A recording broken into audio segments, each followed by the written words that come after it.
So we are finished with Pesach. We can have challah again this Shabbat. It seems like a very odd and strange and awful, terrible experience to have matzah on Shabbat, as we did last Shabbat.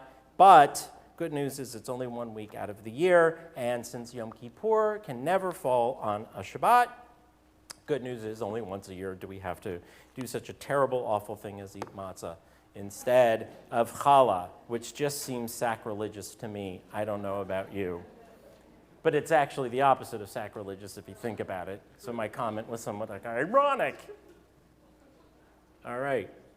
Here's the dramatic pause for the beverage. It is water. I'm so excited for Ryan because he's becoming a bar mitzvah during a very complex parsha, a parsha which his father chanted for his bar mitzvah 72 years ago. No. His father chanted, I'm assuming we're roughly the same age, let's say give or take 20 years ago. How nice is that? So there's a generational passing there. And if I were to ask you to let me know who your go-to elder is, who the person is that, Ira and I are not old enough to be elders yet, but I'm excited because Ryan gets to experience this becoming a bar mitzvah with his grandparents and his great-grandmother as well, which is a very cool thing, great-grandma. It's not typical that we say Lador, Vador, Vador, Vador during the Torah passing on a bar mitzvah, as we will tomorrow morning. So Kenahara, his great-grandmother's with us. So when we think of elders, we think of that go-to person. If I were to ask you just really quickly, blink, who is your go-to elder? Does someone want to tell me who would come to mind, who that person is that would come to mind? And by the way, they can be dead or alive. In other words, we're Jews. We are open to the idea that our elders, even those who have passed to the Yenderwelt, as they would have called it.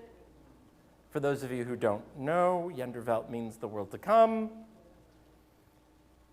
Who would that go-to person be? Your Bubby. Your Zaidi Chaim. Your grandmother. Your Papa. Grandma Judy. Who's your go-to elder that you can then, who are the ones who are living also who you can call when you need a little mentoring, when you need a little sage advice, when you need a kick in the tuchus, maybe as it may be. And you call knowing that you're going to get a kick in the tuchus verbally, and yet you love it. That's what you're looking for, right? Think about those people. I'm sure even those of you who aren't sharing names of Bubbies and Zetas and maybe former employers or mentors know who that person is. Now, in the Torah, the text, the stories, and even Moses himself, who is a great leader, as we know, has to rely on leaders, elders of a community in order to get things done, get sage advice, move forward with these kvetchy Israelites in the desert.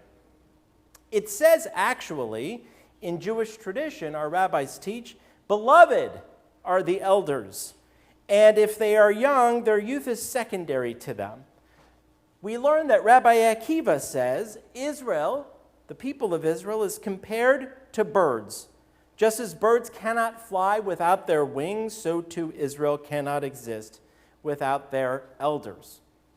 It's a beautiful statement from Rabbi Akiva written about 2,000 years ago that teaches us in this image that the Israelite nation, the nation of Israel, the people of Israel, are nothing.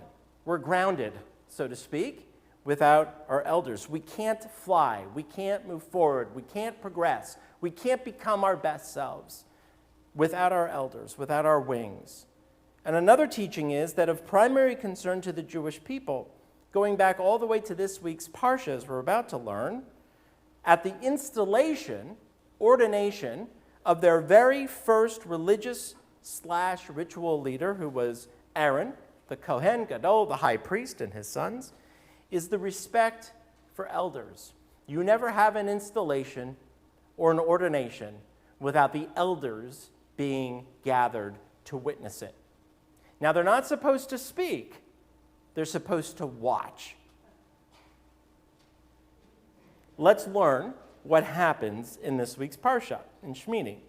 It says that it was on this 8th day, Shmini, coming from the Hebrew word shmoneh, 8, on the 8th day that Moses calls Aaron and his sons. Now, he has 4 sons, Nadav, Avihu. They end up getting shmeiced in this week's Torah portion. That's another story. Eleazar and Itamar, the 4 sons of Aaron, are called together. There was all kinds of rituals going on with mikvaot and putting on special clothes, and Aaron had this really cool breastplate that he got to wear with the Urim and Tumim, the dice, so to speak. The expression, go throw the dice, as if to say, take your chance, comes from the idea of the Urim and Tumim, because they were oracles, 2 of them, stones that you would throw, and they would give you, only Aaron, some sort of an answer. I call them the Jewish magic 8-ball, am I going? All right. So and then immediately, it doesn't say call the people. It says call Aaron and his sons, and Moses calls the elders of Israel. And Moses then says to Aaron, take for yourself all these different items and different animals that you're going to offer to God at the Mishkan, at the tabernacle.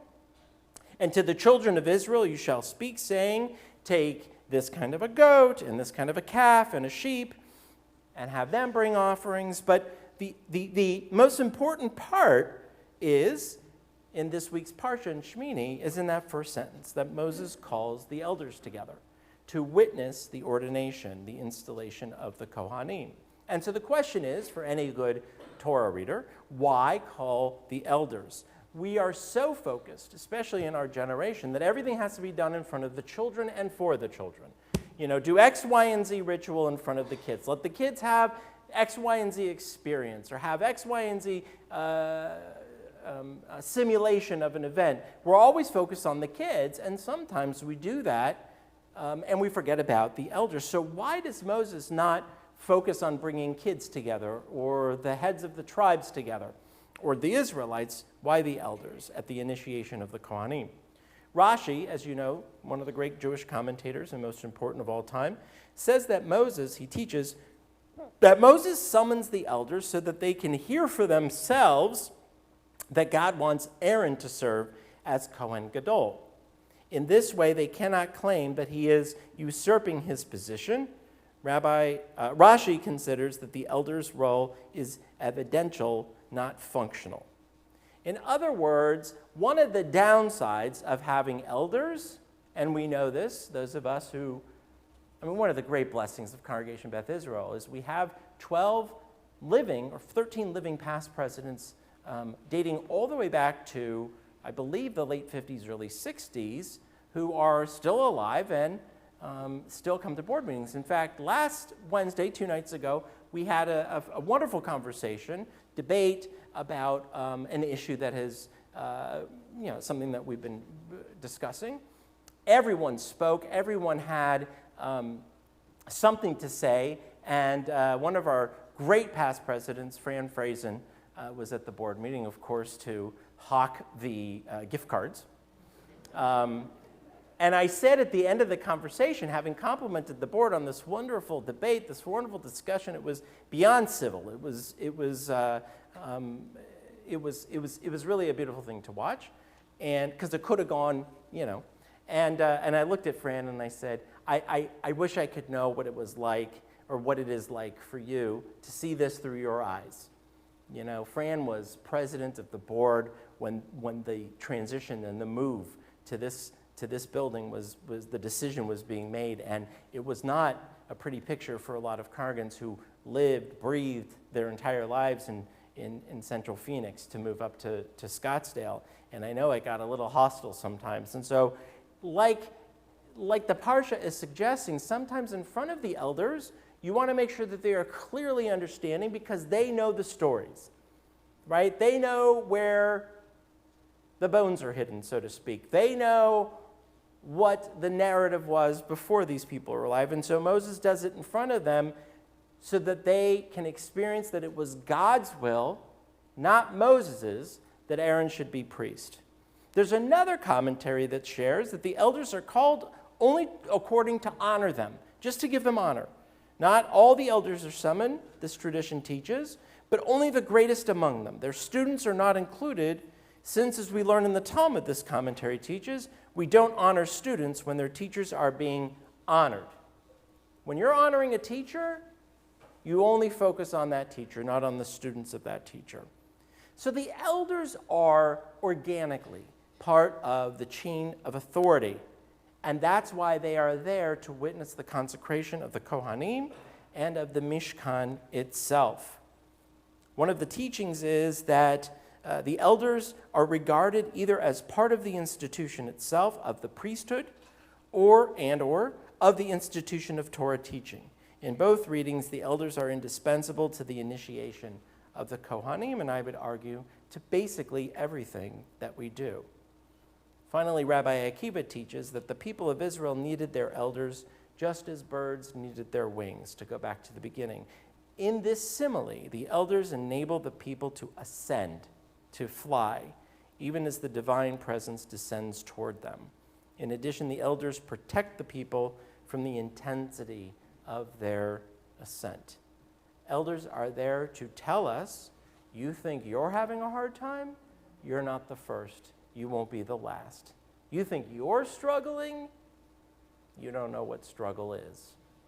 They're not just there to say, when I went to school, I walked 5 miles in the snow uphill both ways.